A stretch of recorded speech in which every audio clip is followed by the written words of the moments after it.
জীবনে কি করলাম আর কতটুকু আগাইলাম কতটুকু পিছাইলাম সেটা কোনো কথা না। কার জন্য কি করলাম, কে আমার জন্য কি করলো। এই জীবনে যাদের জন্য যত কিছুই করো না কেন, এক সময় তারা ঠিকই ভুলে যায়। ভুলে যাওয়া মানুষগুলো কি আমার মাঝে মাঝে চিনতে ইচ্ছা করে, এরা কি সেই মানুষগুলো যাদেরকে এত সাহায্য করলাম, এত কিছু দিয়ে উপকার করলাম, তারা কিভাবে আবার পিছন থেকে গিবত করে। আসলে যারা গিবত করার মানুষ তারা করবে, আর আমার উপকার করার উচিত আমি করি। যে বাল্লা আমাকে দিয়ে যাক, আমি সারা জীবন সবাইকে দিতে চাই। আমি চাই না কেউ আমাকে দেখ, আমি কারো জিনিসের আশা করি না। আমি চাই যে আমি যেমন আছি আলহামদুলিল্লাহ ভালো আছি, আমারে যাতে আরো মানুষের দিতে না হয়, আমি যাতে মানুষকে দিতে পারি। আসসালামু আলাইকুম। যাই হোক, অনেক কথাবার্তা হয়ে গেছে, কেন এগুলো বলছি ভিডিওর মাঝখানে অবশ্যই শুনতে পারবেন। তো আমি প্রথমেই কিন্তু একটা কাজ নিয়ে আসছি। আমি যে সেলাই কাজটা করতেছি এটা হচ্ছে একটা কোলবালিশের কভার। কোলবালিশের কভারের যে গোল অংশটা, এটা অনেকেই পারে না ইজিভাবে করতে।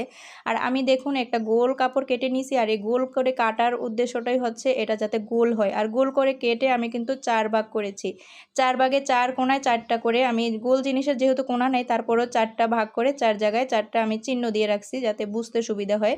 এইবার যে একটা কোলবালিশের লম্বা কাপড়টা নিছি, ওই কাপড়টাও 4 জায়গায় আমি কিন্তু চিহ্ন দিয়ে নিছি। চিহ্নটা দেওয়ার পরে কিন্তু এই দুইটাকে একসাথে মিলাইতে হবে, এক চিহ্ন থেকে আরেক চিহ্ন একসাথে করে। আর এই যে সবচেয়ে বড় সুবিধাই হচ্ছে উপরে গোল অংশটা নিতে হবে। অনেকে কিন্তু নিচের গোল অংশটা দেয়, তখনই কিন্তু এই জিনিসটা কুঁচকা যায়, কুচিটা সুন্দর হয় না।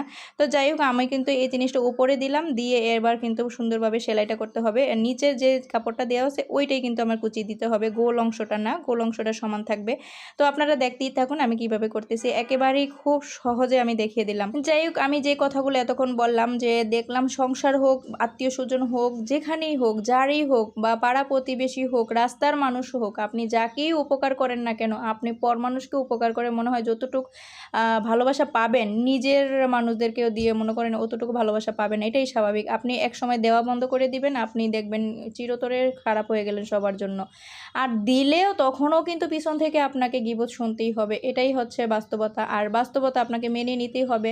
এই জন্যই বললাম, আমাকে যতই গিবত করুক, যতই কিছু হোক, আমার যতটুকু দেওয়ার আমি দিব। উপরওয়ালা তো আমার দেখতেছে আমি কার জন্য কি করতেছি। তবে যারা বিপদে আপদে পড়েও আমাদের সাহায্য সহযোগিতা পেয়েও যদি পরবর্তীতে সেটা ভুলে যায়, কোনো এক সময় কোনো না কোনোভাবে উপরওয়ালা এই জিনিসটা তাদেরকে বুঝিয়ে দিবে বা দেখিয়ে দিবে, বা নিজের অভিজ্ঞতা থেকে তারাই বুঝতে পারবে যে আসলে তারা কোনো এক সময় আমাকে উপকার করেছিল।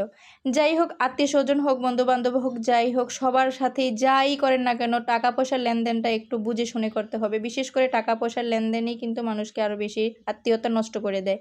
আর আত্মীয় স্বজন থেকে দূরে থাকাও কিন্তু ঠিক না, এটা ইসলামিক ক্ষেত্রেই বলা আছে। আত্মীয় স্বজন থেকে দূরে থাকলেও সমস্যা। ইসলামিক ক্ষেত্রে যদিও বলা আছে আত্মীয় স্বজনের কাছাকাছি থাকতে হবে, তবে খুব বেশি কারোর সাথেই মিশা যাবে না, আবার খুব বেশি কাছাকাছি সবসময় থাকা যাবে না। যত কম আসা যাওয়া থাকবে ততই দেখবেন আপনার মূল্য বেশি থাকবে।